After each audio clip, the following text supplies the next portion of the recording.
33% పైన దెబ్బతింటే దానికి ఇన్పుట్ సబ్సిడీకి అర్హత. కానీ 30% దెబ్బతింది.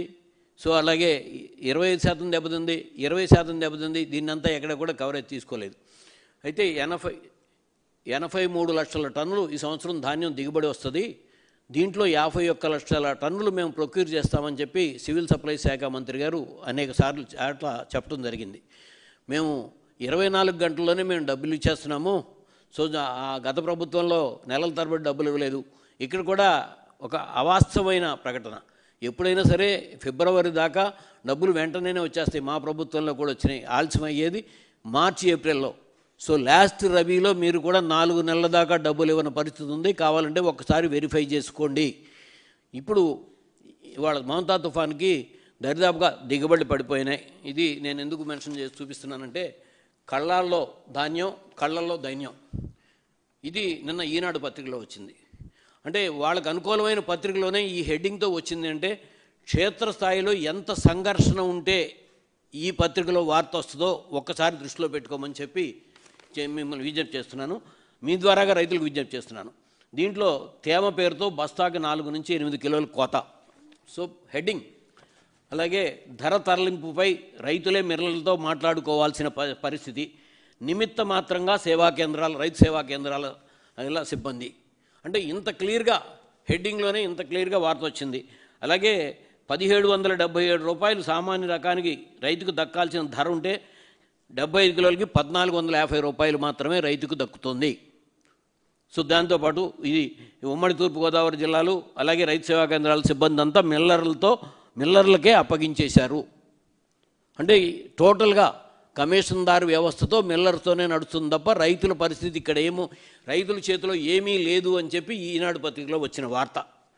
సో అలాగే 1 కేజీ మాయిశ్చర్ ఉంటే 1 కేజీ తగ్గించాలండి ధాన్యం. కానీ 1 కేజీ మాయిశ్చర్ ఉంటే 2 కేజీలు కటింగ్ పెడుతున్నారు అనేది కూడా ఇందులోనే ఇదే వార్తలోనే ఉంది. కోత ఖర్చులు తడిపి మోపెడు.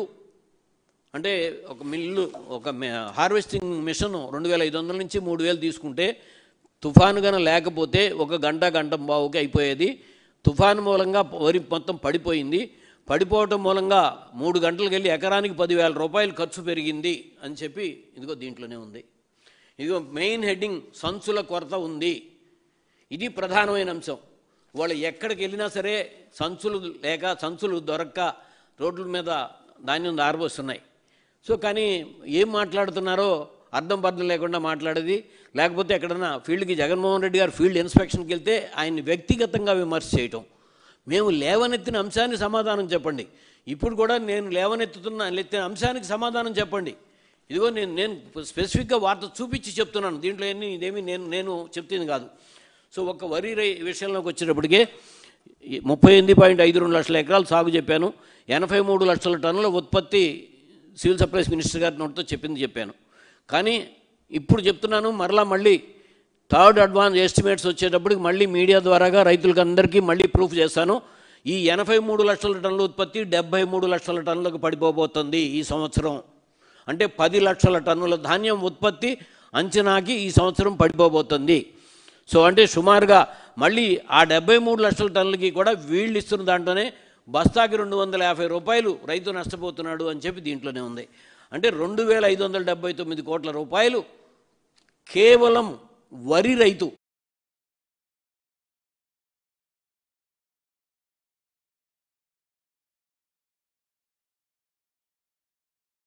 సరాసరిన 13 నుంచి 14 క్వింటాలు ప్రతి వస్తుంది. 3 నుంచి 4 క్వింటాలకి సంవత్సరం దిగుబడి పడిపోయింది అని చెప్పి వార్త వాళ్ళకు అనుకూలమైన పత్రికలోనే ఉన్నాయి. అంటే ఇంత సాగు ఏరియాలో సో దరిదాపుగా అంటే 8 క్వింటాలు, 4 క్వింటాలు, 14, 13, 14 నేను 12 తీసుకున్నా సరాసరి. ఇప్పుడు 3 నుంచి 4 అన్నా 4 తీసుకున్నాను. అంటే 8 క్వింటాలు దిగుబడి పడిపోతే 8,810 రూపాయలు అంటే 1 ఎకరానికి 70,480 రూపాయలు కేవలం దిగుబడి పడిపోయిందంటూ ప్రతి రైతు నష్టపోయాడు. అట్లాగే 4 క్వింటాలకి ఇప్పుడు 6,000 అంటుంటే 2,810 రూపాయల కాడికి 11,240 రూపాయలు 1 ఎకరానికి ప్రతి రైతు ఈ సంవత్సరం తనకు రావాల్సిందంటూ నష్టపోయాడు. అంటే 81,720 రూపాయలు ఎకరానికి నష్టపోయాడు. తాను పంట పండించిన 4 క్వింటాలకి 6,000 రూపాయల కాడికి వస్తే సో ఎంత వస్తుంది? 4 క్వింటాలు కూడా రాలా, కానీ 24,000 వస్తుంది. అంటే ₹1,00,000 పైన పెట్టుబడి పెట్టి కౌలు కట్టి చేసిన రైతు ఎంత తీవ్రమైన సంఘర్షణలోకి వెళ్ళిపోయాడో ఒక్కసారి ఆలోచించండి. కర్నూలు జిల్లా, తర్వాత పల్నాడు జిల్లా, అంటే హైయెస్ట్ వర్షంలో పత్తి జరిగే జిల్లాలు, ఎన్టీఆర్ జిల్లా, అనంతపురం జిల్లా. సో ఒక ఎన్టీఆర్ జిల్లా తప్ప మిగతా జిల్లాలన్నీ వెనుకబడిన జిల్లాల్లోనే. ఒక ప్రత్తిలోనే ఈ సంవత్సరం జరిగిన సాగులో 11,27,000 ఎకరాల్లో 81,720 కాడికి తీసుకుంటే 9,209 కోట్లు, 9,209 కోట్లు ఈ సంవత్సరం సాగు చేసిన ఒక్క ప్రతి రైతే నష్టపోయాడు ఈ రాష్ట్రంలో. ఇది ఒక్కసారి క్షేత్రస్థాయికి వెళ్తూ మీ పత్రికలో వస్తున్న వార్తలే. ఇదిగో సిసిఐ సెంటర్లో ఓపెన్ చేసిన, ఇదిగో ఇది కూడా ఆంధ్రజ్యోతిలో ఇదిగో మోంతా నాశనం చేసిన కేజీ పత్తి కొన్న సిబిఐ, మోంతా పత్తి నాశనం చేసిందని చెప్పి వీళ్ళు కూడా ఒప్పుకున్నారు. సో సిసిఐ అనేక కొత్త నిబంధనలు పెట్టి ఏదో యాప్ అని పెట్టి, ఆ యాప్లో ఆల్రెడీ ఈ క్రాప్ ఉంది, ఈ క్రాప్లో రికార్డ్ అవుతుంది. సో అది వదిలిపెట్టి మళ్ళీ వాళ్ళు కొత్త యాప్ పెట్టి ఆ నిబంధనలతో ఎంతవరకు కత్తి రైతులు ఇప్పుడు వీళ్ళు కూడా దరిదాపుగా 2 ఎకరాలు 4 ఎకరాలు 5 ఎకరాలు చేసే కౌలు రైతులు ఎక్కువ ఉంటారు, వర్షాధారం మీద సాగు చేసే పంట. వాళ్ళు యాపుల్లోకి వెళ్ళి ఇప్పుడు నేను ఇంత ఎంఎస్సీ అగ్రికల్చర్ చదువుకుని నేనే హైదరాబాద్ వెళ్తే నేను క్యాబ్ బుక్ చేయాలంటే మా పాపాళ్ళు బుక్ చేయాలి. అందరికీ ఇవాళ పిల్లలు చేయగలుగుతారు.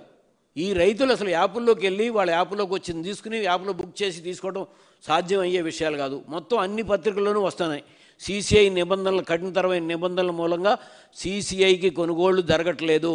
అందుకని వ్యాపారస్తులకి 5,000 నుంచి 6,000 రూపాయలకు అమ్ముకుంటున్నారు. 8,810 రూపాయలు కనీస మద్దతు ధర ఉన్న ప్రతిని 5 నుంచి 6,000కి అమ్ముకుంటున్నారు అని చెప్పి ప్రభుత్వానికి అనుకూలమైన పత్రికలో వచ్చిన పరిస్థితి. సో ఇక్కడికి ఇదైపోయిన తర్వాత మూడో పంట మొక్కజొన్న.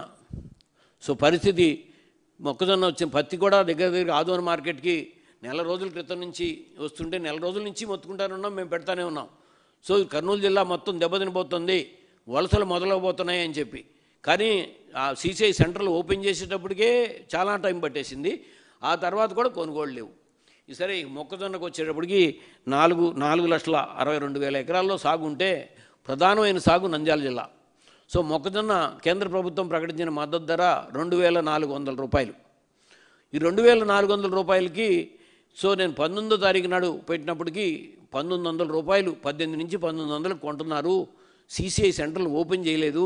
ఇది చాలా అన్యాయం. ఇమీడియట్గా సిసిఐ సెంటర్లో ఇదిగో రేపు ఓపెన్ చేస్తున్నాం, ఎల్లుండి ఓపెన్ చేస్తున్నాం అన్నారు. అప్పటికి ఓపెన్ చేయలే. ఆ రోజుకి నేను రైతు ఆ డిఫరెన్స్లో 400 కోట్లు ఒక్క మొక్కజొన్న రైతు నష్టపోతున్నాడని చెప్పి పెట్టాను. ఇవాళ ప్రజెంట్ రేటు ఈరోజు నంద్యాలలో 1,650 రూపాయలు క్వింటాల్ కొనుగోలు రేటు. అంటే 2,400 మద్దతు ధర ఎక్కడ, 1,650 రూపాయలకి కొనుగోలు ఎక్కడ? సో తెలంగాణలో 11.5 లక్షల టన్నులు ఉత్పత్తి జరుగుతుంది. వాడు 12వ తారీఖున సిసిఐ మన కొనుగోలు సెంటర్లో మొక్కజొన్న కొనుగోలు సెంటర్లు ఓపెన్ చేశారు. 8 లక్షల టన్నులు మేము కొనుగోలు చేస్తామని చెప్పి వాళ్ళకి నెట్లో కొట్టండి. ఏ రైతైనా సరే మీరు ఏమాత్రం ఇది తెలిస్తే దాంట్లో తెలుస్తుంది. అంటే 11 లక్షల టన్నులు చిల్లర ఉత్పత్తి అయితే 8 లక్షల టన్నులు కొంటామని వాళ్ళు కొనుగోలు సెంటర్లో 2,400 రూపాయలు కాడికి కొంటాము అని చెప్పి సెంటర్లు ఓపెన్ చేశారు. ఇప్పుడు ఎంత కొన్నారనే డేటా వాళ్ళ దగ్గర నుంచి వస్తుంది. కానీ రాష్ట్రంలో మాత్రం సుమారుగా 8 లక్షల టన్నులు మొక్కజొన్న ఉత్పత్తి. సో దాన్ని ఇవాళ అగ్రికల్చర్ మంత్రి గారు కూడా దాంట్లో 25% అంటే 2 లక్షల టన్నుల వరకు కొనుగోలు చేయడానికి మేము మార్కెట్కి ఇది ఇస్తున్నామని చెప్పి చేశారు. ఇదిగో ఈరోజు వార్త అండి, మొక్కజొన్న కొనుగోలుపై మోగనోము. ఇది కూడా ఈనాడు పత్రికలోదే. ఇది నేను ఎందుకు చూపిస్తున్నానంటే నేను విమర్శించడానికి చూపించట్లా. ఆ పత్రికల్లోనే ఇంత వార్తలు వస్తున్నాయి అంటే క్షేత్రస్థాయిలో పరిస్థితి ఎంత, రైతాంగం ఎంత సంక్షోభంలో ఉన్నారో అర్థం చేసుకోమని చెప్పి చూస్తున్నాం. దీంట్లో చూడండి, దాంట్లో కూడా మళ్ళీ కవర్ చేస్తూ సీఎం చంద్రబాబు ఆదేశించిన కథలని మార్కెట్ అంటే ఏంటి అంటే రాష్ట్రంలో ప్రభుత్వం అసలు పనిచేయట్లేదని చెప్పి ఒప్పుకుంటుందా ఈ పత్రిక? చంద్రబాబు గారు ఆదేశించిన కథలని మార్కెట్ అంట. అంటే మార్కెట్ అనేది ఈ రాష్ట్రంలో ఉన్న సంస్థల్లో అదొక సంస్థ. అది దాని నుంచి కానప్పుడు ఇంక అసలు మీరు రైతులకు ఇంకే రకంగా న్యాయం చేయగలరు? సో దాంతో కూడా ఎకరాకి 20,000కు పైగా నష్టపోతున్న రైతులు వీళ్ళు స్వయంగా ఒప్పుకున్నది. ఇదిగో నేను చెప్పే డేటా ఏది కూడా నా నోటితో ఊరినే ఆషామాషిగా ఏది కూడా చెప్పను నేను. సో మొక్కజొన్న సుమారుగా 4,62,000 ఎకరాల్లో సాగు జరిగితే 8 లక్షల టన్నుల ఉత్పత్తి, ఎకరానికి 5 క్వింటాలు దిగుబడి తగ్గిందని దీంట్లోనే వచ్చింది. ఇంకా మార్కెట్లో ఇంకా 6-7 తగ్గి, నేను వాళ్ళకే క్యాల్కులేట్ చేస్తున్నా. 5 క్వింటాలు ఇంటూ 2,400 12,000 రూపాయలు డైరెక్ట్గా ఉత్పత్తి తగ్గిన దాంట్లో అధిక వర్షాల మూలంగా తగ్గిపోయింది. అలాగే క్వింటాల్కి 800 రూపాయలు, ఇప్పుడు ఇక పండింది 25 క్వింటాలే పండినాయి అనుకుంటే 800 రూపాయల కాడికి మొత్తం ఎకరానికి 33,250 రూపాయలు నాకు వచ్చిన లెక్క. అంటే వీళ్ళు ఇచ్చిన వార్త ప్రకారం.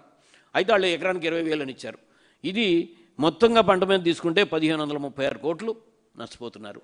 నేను 19వ తారీఖు నాడు 400 కోట్లు కొనుగోలులో నష్టపోతున్నారని ఇచ్చాను. అది ఇవాళ రేటు తీసుకుంటే 600 కోట్లు నష్టపోతున్నారు.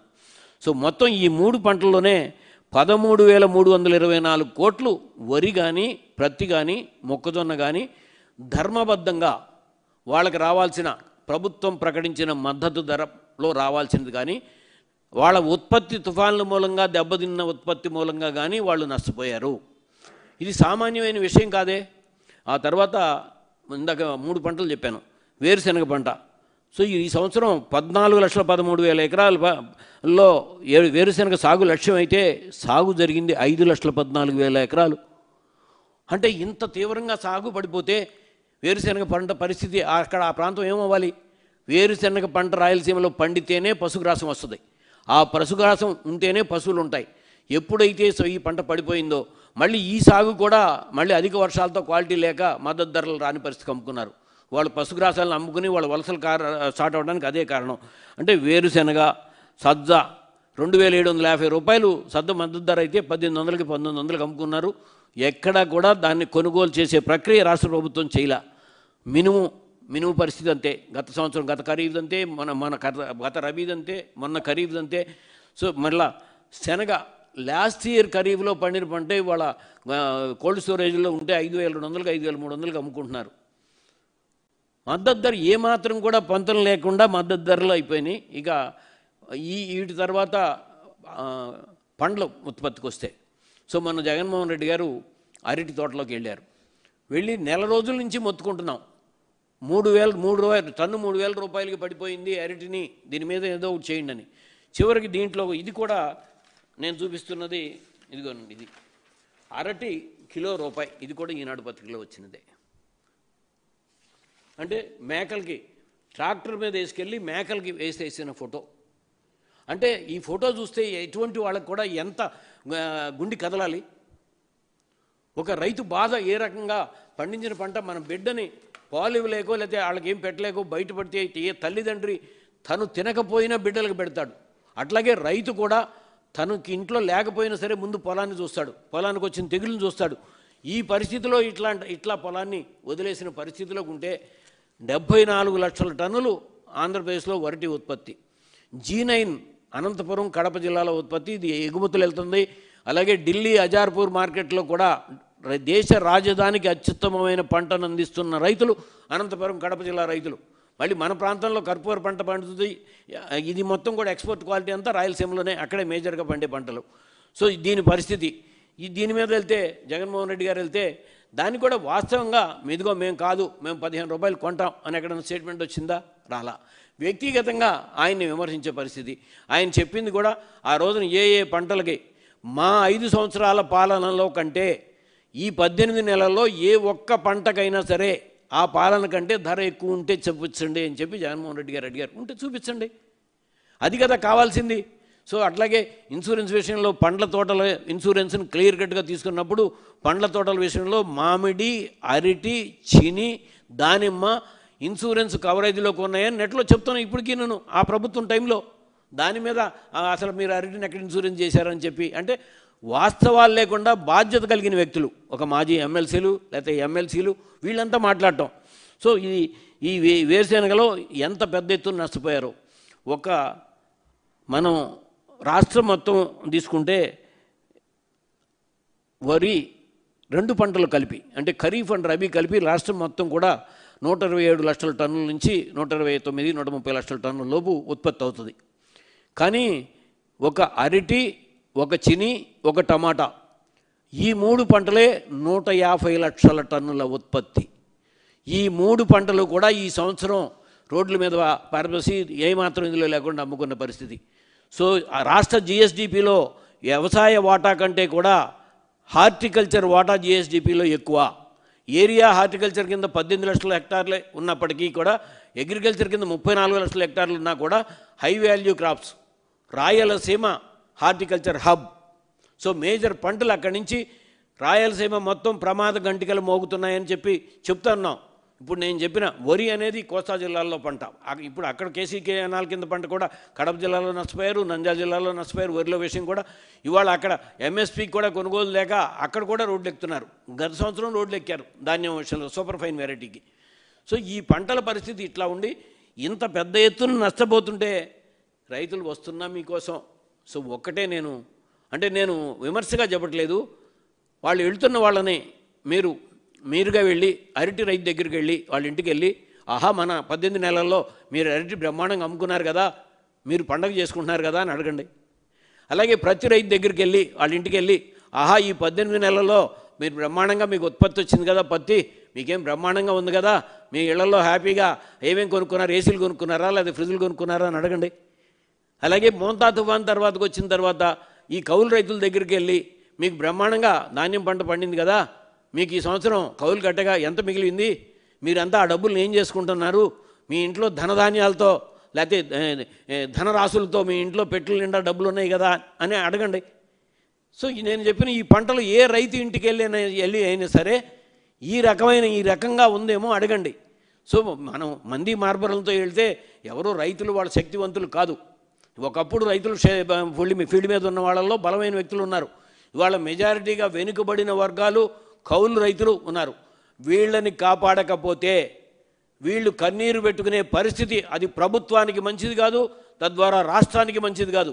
ఇవాళ రాష్ట్రం మొత్తం కూడా గ్రామసీమల్లో వాళ్ళ ఆర్థిక సంక్షోభం పెరిగింది. మైక్రో ఫైనాన్సులు బాధితులు పెరుగుతున్నారు. మరొక్కసారి చెప్తున్నాను, ఇది వాస్తవమైన పరిస్థితుల్ని వాస్తవ దృక్పథంతో చూడండి. మేము నిర్ణయాత్మక ప్రతిపక్షంగా వాస్తవ పరిస్థితుల్ని జగన్మోహన్ రెడ్డి గారు కానీ మేము కానీ ప్రభుత్వం దృష్టికి తీసుకొస్తున్నాం. మీరు ఈ సమస్యల్ని పరిష్కరించండి అని విజ్ఞప్తి చేస్తున్నాం. మీరు పరిష్కరించినప్పుడు అప్పుడు మేము డిమాండ్ చేస్తాం, అప్పుడు రైతుల వెనకాలండి ఉద్యమం చేస్తామని చెప్తున్నాం. ఎక్కడ కూడా ముందే వాళ్ళని రోడ్డు ఎక్కమని ఎక్కడ మేము పిలిపివ్వలేదు. ముందే వాళ్ళకి వాస్తవమైన ఇప్పుడు జగన్మోహన్ రెడ్డి గారు వెళ్తే అక్కడ వాస్తవమైన పరిస్థితులు బయటికి ఎలివేషన్ వస్తుంది. వాళ్ళ ట్రాక్టర్తో అరటి పంటని దున్నేసేయటం ఇదివరకు ఎప్పుడన్నా చూసామా?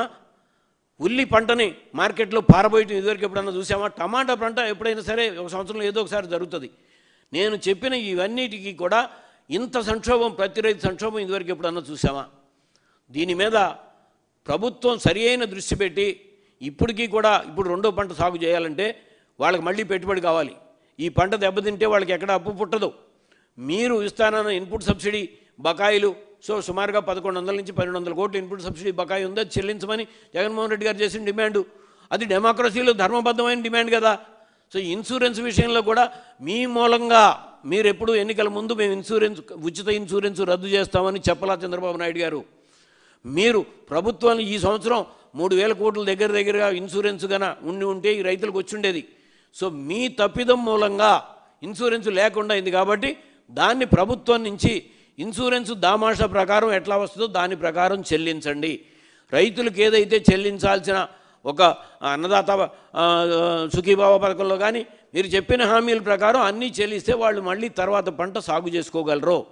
లేకపోతే తీవ్ర సంక్షోభం వస్తుంది. మీ ప్రకటనలేమో చాలా ఆకాశాన్ని అంటుతూ ఉన్నాయి, కానీ క్షేత్రస్థాయిలోకి వెళ్తే అనంతపురం నుంచి శ్రీకాకుళం దాకా ఏ రైతు దగ్గరికి వెళ్ళినా రైతు కంట కన్నీరే. దీనిని దృష్టి పెట్టుకొని తక్షణం సరి అయిన ఆలోచన చేయవలసిందిగా మీడియా ద్వారాగా ప్రభుత్వానికి అలాగే రైతు సోదరులకు కూడా విజ్ఞప్తి చేస్తున్నాను. వాస్తవ పరిస్థితులు నేను చెప్తున్నది ఇవన్నీ కూడా నేను చెప్తుంది అధికారిక డేటా. నేను ఎక్కడా కూడా ఇదిగో సాగు విషయం చెప్పినా సరే అఫీషియల్ డేటానే చెప్తాను. సో ఉత్పత్తులు కూడా first advance estimates department of economics and statistics నుంచి ఉత్పత్తులు ఎస్టిమేట్స్ వస్తాయి. ఇక దీంట్లో వేరుశెనగ ఉత్పత్తి గత సంవత్సరం 258 లక్షల టన్నులు వస్తే ఈ సంవత్సరం 149 లక్షల టన్నులకు పడిపోతుంది అని చెప్పి దాంట్లో వచ్చిన అఫీషియల్ డేటా. కంది గత సంవత్సరం 171 లక్షల టన్నులు ఉత్పత్తి వస్తే ఈ సంవత్సరం 117 లక్షల టన్నులకు పడిపోతుందని చెప్పి ఫస్ట్ అడ్వాన్స్ ఎస్టిమేట్స్ చెప్తున్నాయి. ఇది departments of economics and statistics ప్రభుత్వ సంస్థ. సో ఇంత పరిస్థితులు ఈ రకంగా క్షేత్రస్థాయిలో వ్యవసాయ రంగం అత్యంత ప్రమాదకరమైన పరిస్థితిలోకి ఉంటే ప్రతి 2 రోజులకి 3 రోజులకి ఆత్మహత్య చేసుకున్న రైతుల వివరాలు పత్రికల్లో వస్తూ ఉంటే ఆ వైపు చూడకుండా వాళ్ళని ఏమాత్రం కూడా వాళ్ళని ఆదుకునే కార్యక్రమం చర్య చేపట్టకుండా కేవలం జగన్మోహన్ రెడ్డి గారిని విమర్శించడానికో లేకపోతే వైఎస్ఆర్సీపీని విమర్శించడానికో లేకపోతే మీరు వాస్తవమైన విషయాలు ఎవరన్నా లేవనెత్తితే వాళ్ళని విమర్శించడానికో వస్తాం. అది మంచి ప్రక్రియ కాదు. ప్రజాస్వామ్యంలో రైతుని వ్యవసాయిక రాష్ట్రమైన ఆంధ్రప్రదేశ్ సో రైతుల గురించి తప్పనిసరిగా చూడాలని చెప్తూ దేశవ్యాప్తంగా ఈ ఖరీఫ్లో అన్ని పంటలు కలిపి 103% సాగు అవ్వాల్సిన దానికంటే సాగైనాయి. ఆంధ్రప్రదేశ్లో 93% మాత్రమే సాగైంది. అంటే ఒక హిల్లీ స్టేట్స్ వ్యవసాయిక రాష్ట్రంలో దేశవ్యాప్తంగా 103% సాగైతే మనం 110% సాగు అవ్వాలి మన రాష్ట్రంలో. కానీ దేశవ్యాప్త సరాసరి సాగు కంటే కూడా ఆంధ్రప్రదేశ్లో సరాసరి సాగు తగ్గింది. ఇది దేశవ్యాప్తంగా వస్తున్న అఫీషియల్ డేటా రిపోర్ట్ చెప్తుంది.